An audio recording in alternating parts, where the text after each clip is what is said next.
Hi, good morning to everyone here in person and online, and welcome to the Academy's annual symposium, Democracy, Risk, Resilience and Revival. It's my great pleasure to welcome you today to our first in-person symposium since 2019. It's great to see so many people in person. It's also our first hybrid symposium, so welcome to everybody who's joining online. Before we begin proceedings, I'd like to acknowledge the Symposium Organising Committee who've put together a fantastic program for us over the next 2 days. Also to the Academy staff for the amazing work that they put in throughout the year, but in particular to this event, which is a lot of work. And I'd also like to thank our AV provider, Join, and Ty at the back there, who is doing a great job taking care of turning this into a hybrid symposium today. Today we're gathering on the lands of the Wurundjeri people of the Kulin Nation, and I'd like to introduce traditional owner Georgina Nicholson, who'll provide a video welcome of us to her country. Hello, my name is Georgina Nicholson and I am a proud Wurundjeri Woiwurrung woman, Wurundjeri being part of the Kulin Nation. The Kulin Nation consists of 5 clans, I believe, and they are Wurundjeri, Wathaurong, Tunurong, Boonwurrung and Dja Dja Wurrung. Wurundjeri being all of Melbourne CBD and surrounding country, extending north to the Great Dividing Range, east to Mount Baw Baw, south to Mordialloc Creek and west to the mouth of Werribee River. So I would like to acknowledge and pay my respect to our ancestors who walked and lived on this land as free spirits for a very, very long time. Also to our elders, past, present and emerging. I would also like to acknowledge all Aboriginal and Torres Strait Islander peoples who may be online with us, and I pay my respects to you all and to your elders. And I would like to say thank you for incorporating an ancient custom into your event today, a welcome to country.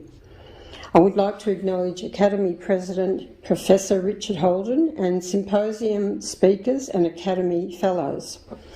For those of you tuning in from Wurundjeri country, I would just like to say to you, Womanjika, Wurundjeri Balak, Yemen Kundibik, and I would just like to tell you what I've said in our Woiwurrung language, and that is welcome to the land of the Wurundjeri people. For those of you tuning in from locations across Victoria, Australia and perhaps beyond, I would like to acknowledge the traditional owners of the land on which you are listening from, and I would like to pay my respects to you all and to your elders. As we navigate our way through this COVID-19 pandemic, I reflect on the legacy of those who have come before me. I reflect on the long, unbroken, strong line of Aboriginal women I come from. I think about the challenges they faced, and I draw strength from them. One of those women being my mother, Martha Margaret Nicholson, nee Terrick. She was delivered by her grandmother, Granny Jemima, and that was on Corranderk Aboriginal Mission near the present-day town of Healesville. So Granny Jemima was already teaching our mother the importance of family and culture and for connection to land.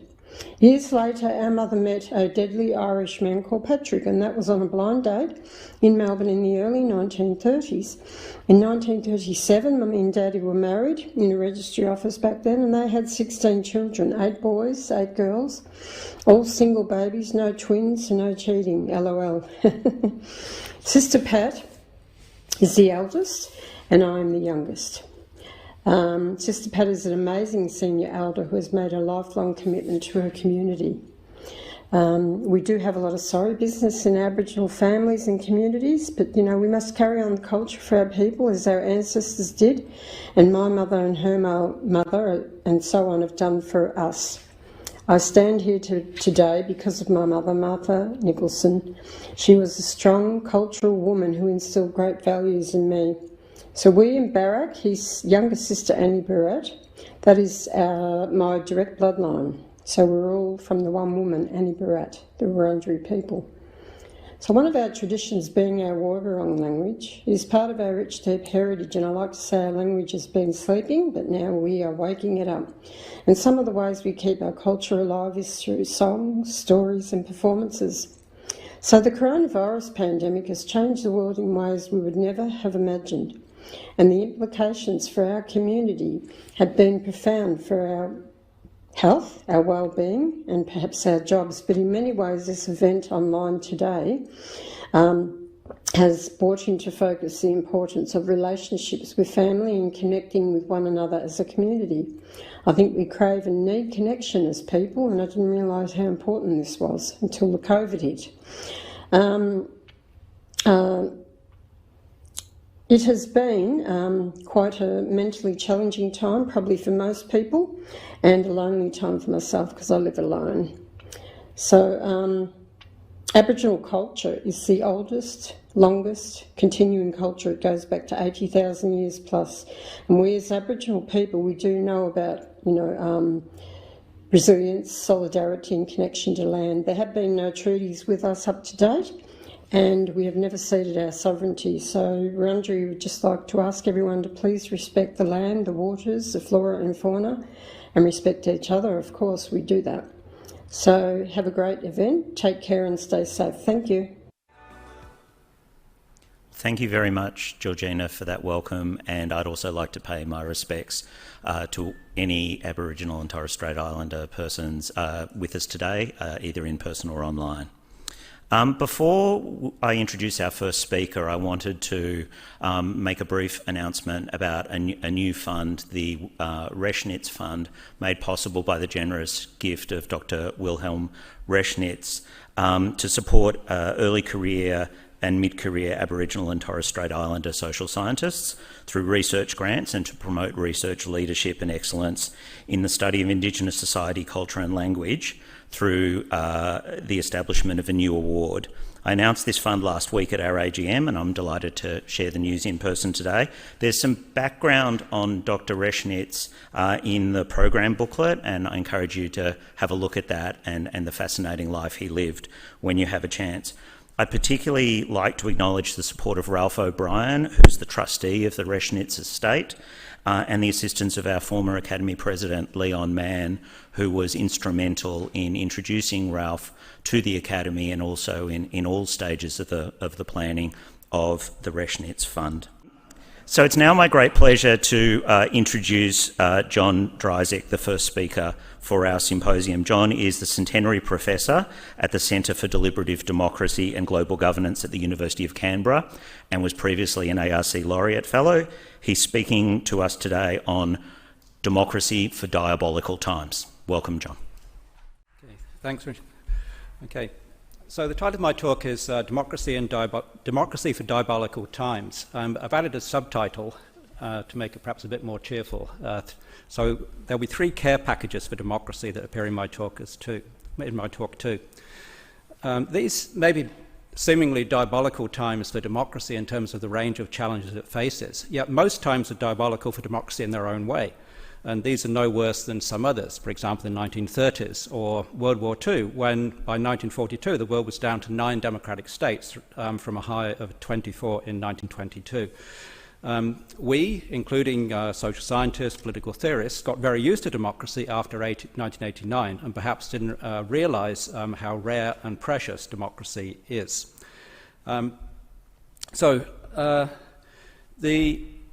The theme of my talk is going to be that diabolical times require a variety of responses, and I'm going to talk about 3 particular ones, the 3 care packages in my subtitle. These are respectively an electoral care package, a rhetorical care package, and a deliberative care package. I would argue that none of those are sufficient response to contemporary problems of democracy, but in combination with other things which I won't cover, might help constitute a more effective response. I'll try and leave some time for questions and answers at the end. Okay, so let me turn to the first care package. I spent the last 2 months in the Ash Center for Democratic Governance and Innovation at Harvard University.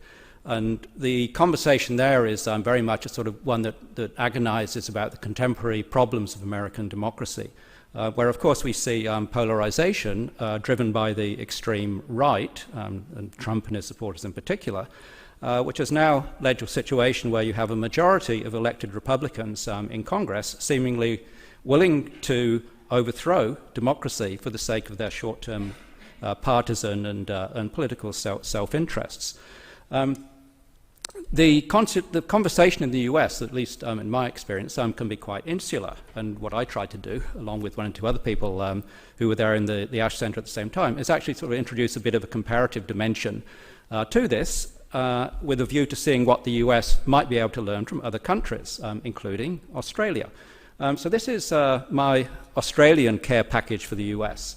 Composed of compulsory voting, because if voting is compulsory, it becomes that much harder to win elections simply by mobilising one's base and suppressing turnout of people likely to vote for the opposition. The reason I put it in brackets is because it doesn't seem particularly feasible for the US at the moment to introduce such a system. The other three components, though, I think are feasible. The second one is preferential voting, with which I'm sure you're all familiar. In the US, they call it ranked choice voting, but it's more or less the same. It is pretty much the same thing, with forced completeness, meaning that you have to vote. You have to rank all the candidates on the ballot. And the reason for this is the reason I just sort of mentioned that is that. I did have some discussions with political scientists working on preferential voting, on ranked choice voting in the US, and there was some skepticism that they expressed on the grounds that it advantaged the more educated because they would be able to they were more likely actually to use to rank preferences. But that's only a problem if ranking is optional. But if you have to do it, then that helps eliminate that problem. Third item, Independent Electoral Commission. Of course, very familiar with that in Australia. That means no gerrymandering. Finally, no primaries. It's possible to win primary elections by mobilising extremes, and we see this in Republican primaries, that generally it's pro-Trump Republicans who win those. So, what about feasibility? When it comes to an independent electoral commission, we see, for example, that the state of Michigan adopted such a commission established by a citizens-initiated referendum in 2018. And the basic idea is that the Michigan Independent Citizens Redistricting Commission is composed of 13 citizens randomly selected from a pool of applicants. And they seem to have done a pretty good job in ending gerrymandering in Michigan. When it comes to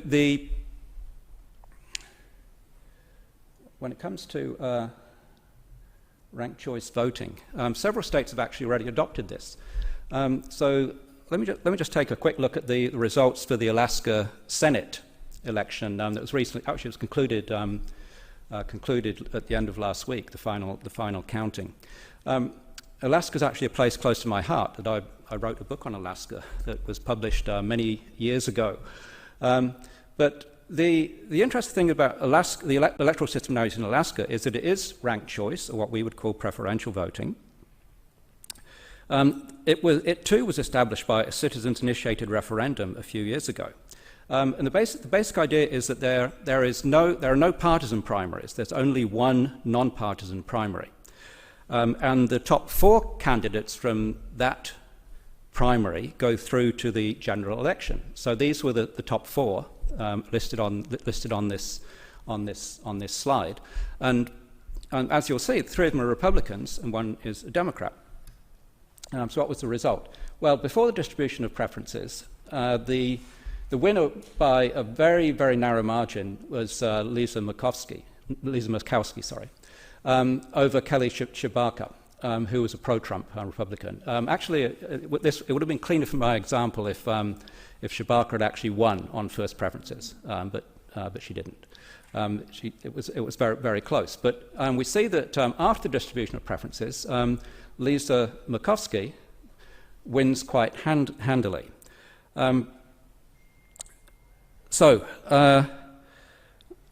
This kind of result, Alaska is a very conservative state. In the electoral system used in most other states, a Trump Republican would win because they would win the primary and then the state is Republican enough in terms of the identification of most voters that Republican would win the general election too. But preferential voting leads to a different result, where the anti-Trump Republican, so Lisa Murkowski was one of the few Republican senators who actually voted to impeach Trump, managed to come out ahead. What this suggests is that when it comes to correcting for extremism in the system, preferential voting actually works better without disciplined parties. Because, well, as we see, we had three Republicans running against each other rather than any one of them being chosen by the party. So that's the first care package. Now, the second care package I want to talk about is a rhetorical care package, and this means moving to the communicative dimensions of democracy as opposed to the electoral dimensions which my first care package dealt with. So let's start by thinking about the presence of seemingly anti-democratic extremists in political systems. And again, this is mostly associated with the rise of the extreme right in many systems over the last few years. My starting point here, the analytical starting point, is discursive psychology. And there's a quote here from Harray and Gillett's book, The Discursive Mind, published in 1994. And the basic idea here is it treats the self as generally existing at the intersection of a number of different discourses. Within political science, Jon Elster, around the same time, referred to the idea of a multiple self rather than a single well-organized self. So what that means is, to quote Harray and Gillett, that most of us will fashion a complex subjectivity from participation in many different discourses. In this light, the problem with political extremism is that one problematic discourse can crowd out others in the individual psychology. So think of somebody whose only source of news is a far-right media outlet, for example, or a collection of far-right media outlets. What demagogues do is often they try to, often succeed in erasing discursive multiplicity for subjects and forcing a single identity on a significant number of people. So if we look at, for example, sectarian demagogues in former Yugoslavia as it broke up in the 1970s, this is what we see happening. On the other hand, if individuals engage multiple discourses, then fluid positioning is possible and maybe reflection across the discourses which individuals engage. So in that light, a rhetorical care package for extremism might begin with identification of alternative discourses that individuals attracted to extremism also might have access to. This is an empirical, not a normative question. So, in other words, in trying to respond to extremists, we shouldn't begin with normatively desirable discourses involving, for example, toleration or liberal acceptance of different others. Instead, we should look at the discourses extremists actually do encounter or inhabit, however far they might be from liberal democratic ideals. And really, this is a traditional view of rhetoric, is that good rhetoricians start with an understanding of their target audience. And so in that light, we might look for discursive bridges to people attracted to extremism. While extremism itself can be treated as something to be defeated, people attracted to extremism can potentially be engaged and drawn away from extremist discourses. It is common to note that the far right in many countries is fragmented. It may even contain in some places, some openings to liberal and democratic values. So, for example, the far right in the Netherlands, as led by Pim Fortuyn, who was assassinated more recently by Geert Wilders, speaks of them, tries to position themselves as defending liberal values against Islam, against radical Islam. What this suggests, this might suggest engaging with the far right there in terms of what liberalism and democracy actually require. And this is very different from either demonizing extremists, so think of Hillary Clinton sort of speaking of deplorables, or simply trying to sort of preach liberal democratic values to them. Another example, there are a number of, within the fragmented far right in some countries, there are people attracted to environmental values. So even the Christchurch shooter who was responsible for a massacre of Muslims a few years ago described himself as an eco-fascist. So if there is, again, it's an empirical question, does this sort of discourse exist in the vicinity of some people attracted to extremism? If it does, it might make it might open possibilities for some kind of discursive bridge. This might work when it comes to climate change denial too. A few years ago, I worked with Alex Lowe, and we published an article in the journal Environmental Politics on the possible role of rhetoric in reaching climate change deniers. In the context of a relatively small-scale citizen forum, what Alex found was that there was a discourse of distrust in government combined with trust of one specific thing that government did, in this case Medicare, which enabled bridging between people who believed in climate change and people who were essentially climate change deniers. The way this worked was that I think both sides sort of shared a distrust in government, but one of the people who was on the one of the people from the outset who believed in action on climate change, said, well, what we need is something like Medicare for the climate, a carbon tax, but one that we know is earmarked for a certain desirable purpose, and of course like the Medicare levy is. And that actually attracted the attention of the climate change deniers in the forum in question, who joined a conversation about how to design a carbon tax and how to implement it. Even at one level, they sort of still retained this their lack of belief in the reality of climate change. I mean, that sounds paradoxical, but what it suggests is a possibility of a discursive bridge that can bring people into a productive conversation. Another paradox about climate change denial, and this also applies to vaccine denialists as well, is that these people are probably more likely to use evidence-based reasoning in their encounters with the issue than people who actually believe in the efficacy of vaccines or believe in the reality of climate change, who tend to take the testimony of experts on trust. What this suggests is that, if we think of this in rhetorical terms, that climate scientists, medical scientists too, need to... the problem is that it's not that they're not putting enough evidence out there, it's that their testimony is not trusted. And so, in terms of the classical categories of rhetoric, going back to Aristotle, that means that the scientists need to work on their ethos, which is essentially in this case is their credibility and their trustworthiness, rather than the content of the science itself. But anyway, the general point here is that empirical work needs doing, and we can use it to try and build discursive bridges. Okay.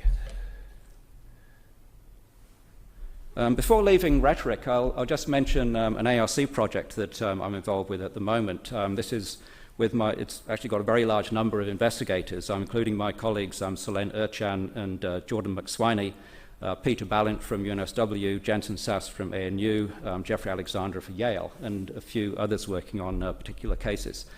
And so this begins with this is essentially on democratic responses to shocks, including violent extremist attacks. The basic idea is that it is a contrast between resilient public spheres and fragile public spheres. Resilient public spheres exhibit integrative discourse when subject to shocks such as extremist attacks. Fragile public spheres, in contrast, feature polarization or sometimes fragmentation or exclusion, where a center of gravity draws in most groups but excludes some others, which is often what the attackers want. So in rhetorical, there's actually several dimensions to the project, but the rhetorical one would involve looking for symbolic performances that reinforce community and host the reasoned and possibly contentious discourse that is central to democracy. And here we're going to do some case studies, but just to cut a very long story very short. If we think of the responses of different political leaders to extremist shocks and attacks, these are four very different leaders who responded in four very different ways. When it comes to an integrative response, Jacinda Ardern is arguably the exemplar there. So she tweeted, for example, "Many of those affected," that's by the Christchurch attack, "will be members of our migrant communities. New Zealand is their home; they are us." So contrast this, for example, with these other people on the slide. So, of course, when it came to the January the 6th attack on the U.S. Capitol, Trump and other Republicans actually condoned the attack, contributing to polarization in that system. George W. Bush, after the 9/11 attacks on the World Trade Center and the Pentagon, tried to draw the borders more tightly around an imagined national community, which also had its exclusions. So this is what we would categorize as an exclusive response. Emmanuel Macron, in response to radical Islamist attacks, asserted the robust secularism of the French political system, laïcité as it's sometimes called, criticized Islam in its entirety for being a problematic religion. So this led to very much a polarization in the public sphere, with Islam being Islam in its entirety, not just extremist radical Islam, being marginalized by Macron. But the general point is that rhetorical choices of leaders matter when it comes to promoting resilience in the public sphere and its capacity to enforce the communicative aspects of democracy in response to shocks. Okay, so now let me move to my third care package, which is a deliberative one. And this too focuses on the communicative aspect of democracy. And this is the approach to democracy with which I've been associated most over the last 20 or 30 years.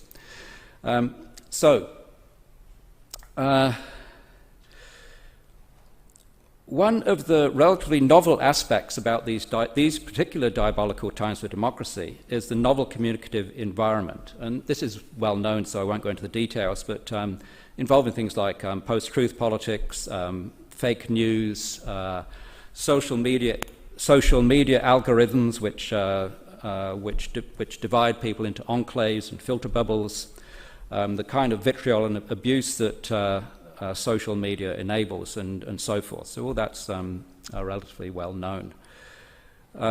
So what's a deliberative response to that? So deliberative democracy is essentially, to quote John Parkinson, a way of thinking about politics which emphasizes the give and take of public reasoning between citizens rather than the counting of votes or the authority of representatives. Not hostile to voting and elections, but just emphasizes the more communicative aspect. Sometimes it's referred to as a talk-centric as opposed to a vote-centric view of democracy. But what then does this view of democracy have to say to the contemporary problems afflicting democracies? What I'm going to say now is actually based on an article that was published in Science 3 years ago. It's got a very long list of authors, most of whom are prominent deliberative Democrats, but most of it was actually written by Andre Baketiger and myself, which is why we appear as the first two authors. Okay, but I don't have time to cover everything that's in the article, but I'll just pick out one thing. From a deliberative point of view, one big problem afflicting contemporary democracies is the surfeit of problematic forms of expression and a corresponding absence of reflection within the system. Deliberative democracy is a talk-centric view of politics, of democratic politics, but it doesn't just involve talk, it also involves listening and reflection. And these are often what's missing. It's never been so easy for individuals to express points of view on social media, for example. But what's often missing is reflection and spaces for reflection. So, how then might we rectify this absence? How might we search for spaces and try to establish spaces for reflection, both in the online world and in the offline world too? And these are just a few possibilities.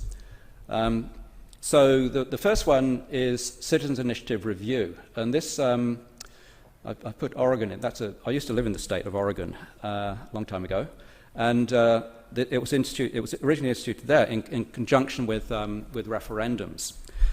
Citizen-initiated referendums are a big part of the political landscape in the state of Oregon. That you usually get to vote on around 20 issues every election time in a referendum. And often, what happens in those kinds of referendums are often driven by whoever has the most money to pay for people to gather signatures to get the measure on the ballot to begin with, and also to pay for election campaigns. What Citizens Initiative Review tries to do is introduce a moment of reflection prior to the referendum, and it does this by constituting a panel of randomly selected citizens who weigh the arguments on the two different sides of the referendum question. Their judgment on the power of the arguments on both sides is then communicated to all voters via one page in an election pamphlet, which is distributed to voters. We can also think about reflection in the context of the listening practices of social movements, so movements such as Occupy, such as Extinction Rebellion, often try to institutionalize not just opportunities for the members to speak, but also effective listening to what people have to say. So that's another possibility. When it comes to connecting with electoral politics, we can think of kitchen table conversations as researched by my ANU colleague Caroline Hendricks, which are often organised in conjunction with electoral representatives, such as originally by Cathy McGowan in Indi in Victoria. But this is basically a chance to introduce moments of reflection in conjunction with elected representatives.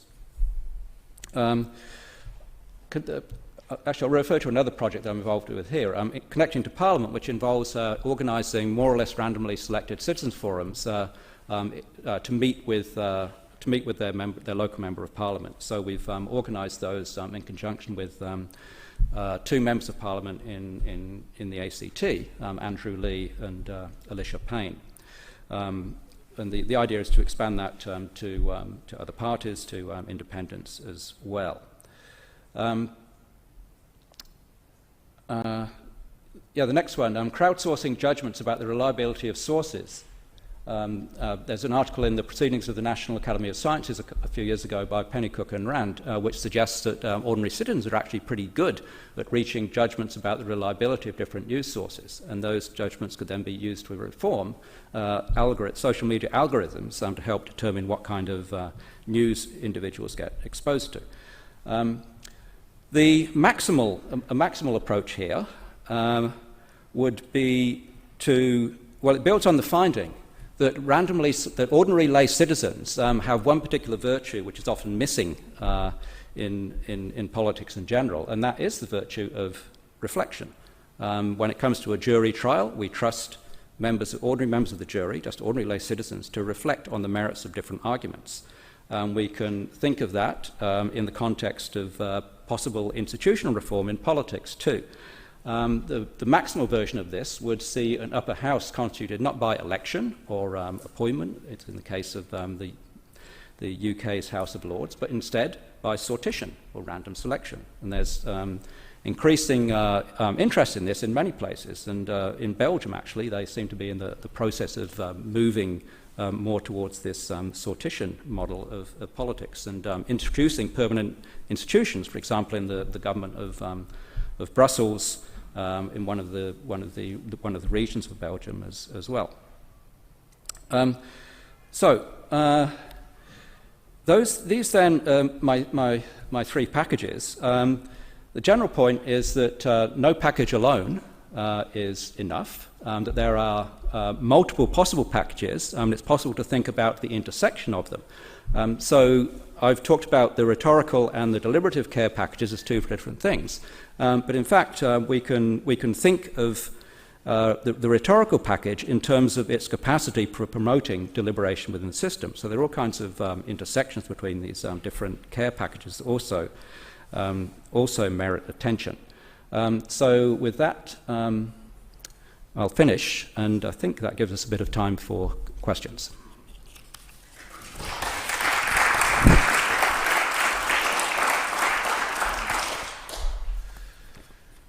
Okay. Yes.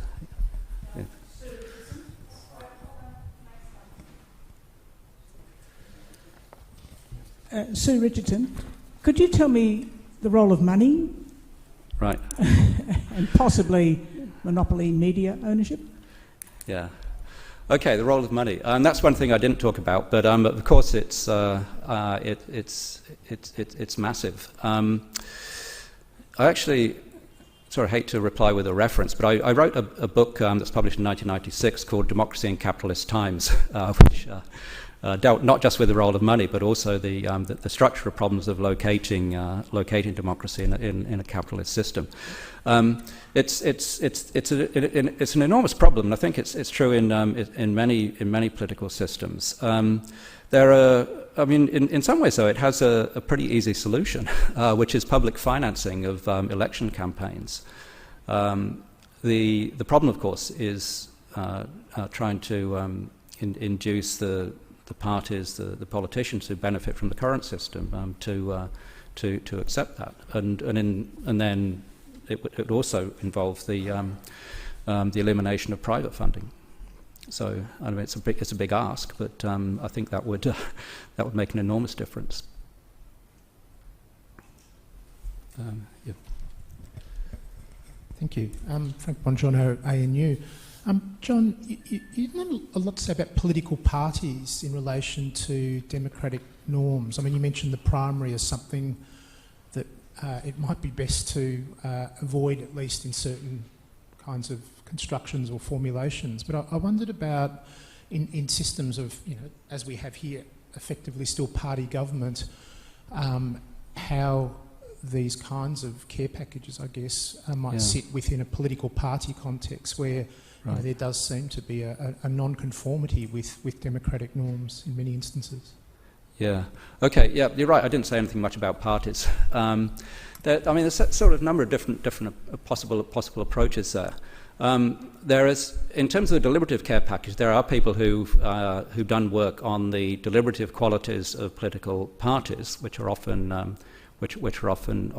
lacking. The Connecting to Parliament project that I mentioned briefly, which tries to introduce more deliberative relationships between members of Parliament and their voters. Trying to figure out how that relates to a party context is interesting, because we actually the forums that we've done so far have been on issues. Well, actually, the first forum we did was on the issue of mitochondrial donation, which we chose because there was a conscience vote in Parliament coming up. Of course, most votes in Parliament like that. So how do you introduce more deliberative relationships between citizens and politicians in the context of party discipline? And that's a real challenge. And I'm not sure I know the answer. But anyway, it's one thing. It's in some ways it's the next phase of the project, sort of trying to figure out how to do this with party leadership, perhaps as it tries to formulate positions on issues, rather than doing it with individual members of Parliament on issues where there is no party discipline being exercised. John, thank you very much. Leon Mann, University of Melbourne. You began with what America could learn from Australia. I'm inviting you to take a very broad international perspective and look at the whole range of democracies in which you've got all of these issues beginning to play out, some more severely than in others. How optimistic are you that given not only the system which enables leaders who in fact totally oppose what it is that you're advocating, but others who are more sympathetic? And interestingly, you had 4 leaders, 1 New Zealand, 2 American and 1 French. But to what extent is it essentially your project could be more optimistic in certain democracies, in certain countries, and others?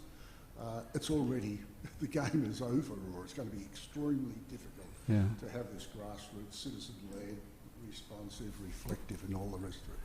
Right. Okay. Well, I don't have time to go over every possible democracy, but of course things are just even in terms of the character of the Diabolical Times varies enormously between different countries. You think of the rise of right-wing populism, for example, which is a word I didn't even use in my talk. It's much more of a problem in some countries than others. And then if you look at responses, it seems that there are things taking effect in some countries which seem to be doing pretty well in making politics more deliberative. So who are the poster children for deliberative politics these days? Belgium, I already mentioned. Ireland has been a pioneer in deliberative institutional reform in terms of not just holding citizens' assemblies, but integrating them with the political system. And this has led to the ability of Ireland to be able to process difficult issues, like same-sex marriage, like abortion, which the system had not been able to process before. Yeah, I mean, there are some countries in better shape than others. I mean, if you're looking at, okay, who's in bad shape? Well, the US is in pretty terrible shape now, although I think a lot of people breathed a sigh of relief in response to the results of the recent elections, which could have, just with a few percentage points on some key races, not necessarily for Congress, but things like Secretary of State in charge of voting systems in particular states could have gone in a really serious anti-democratic direction. And then, of course, places like Poland, Hungary, where elected leaders have done everything they can to ensure that they can subsequently not lose, and have tried to institute what Viktor Orban in Hungary calls illiberal democracy. In other words, democracy that does not respect standard political rights, expression, association, and so forth. So lots of different stories, some reasons to be cheerful, some reasons to be extremely worried. I'm afraid we've only got time for one more question, which was here. Thanks so much, John. Ju Chong Tam from the Melbourne Law School. I thought what was really appealing with the presentation is the holistic approach that you're seeking to put forth for the 3 care packages, and I thought that was really persuasive. In that interest, I suppose, my question is that how do you see democracy relating to the economic sphere at this historical juncture? And let me make it a bit more concrete, as also in terms of the climate disruptions. We're seeing a push for energy democracy, when in fact, in this state, we have a government just elected, trying to bring back the state electricity corporation to carry under public control. We have the International Labour Organization speaking about the changes the climate crisis will be akin to an industrial revolution, right? So what is the role of democracy beyond what we see as a narrow electoral sphere to the economic sphere? Yeah. Okay. So, that's an enormous set of questions, really. In terms of, really, I need to respond in terms of the intersection with the intersection of democracy with the economy, and then the intersection of both of those with the issue of climate change in particular. I think I would argue that there can be an effective democratic response to climate change. In fact, again, sorry to respond with another reference, but I co-authored a book with Hayley Stevenson a few years ago called Democratizing Global Climate Governance, in which we looked at the possibilities for making global climate governance more effectively deliberative. And so, what I would argue is that when it comes to democracy and climate change, the problem is we actually sort of, well, not the problem, but we need sort of deeper forms of democracy. We know that, at least from small-scale deliberative experiments, that individuals in those experiments generally end up with a higher prioritization of the common good, including things like environmental protection, doing something about climate change, than they started with. So if we can sort of figure out how to replicate those results on a larger scale, I think that would go a long way to more effectively addressing the climate change issues, and that would apply at all levels, national, global, and others.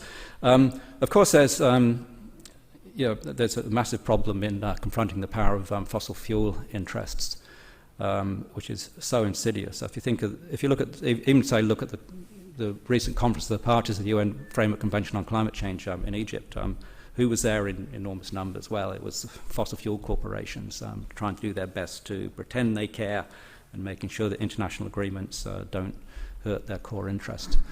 So there's lots to... again, there's... I could say a lot more, but again, there's a sort of an enormous agenda there in terms of figuring out how to promote democracy in light of an extremely problematic political economy. I'm afraid we'll have to leave it there, but please join me in thanking John for a fantastic opening talk. Thank you.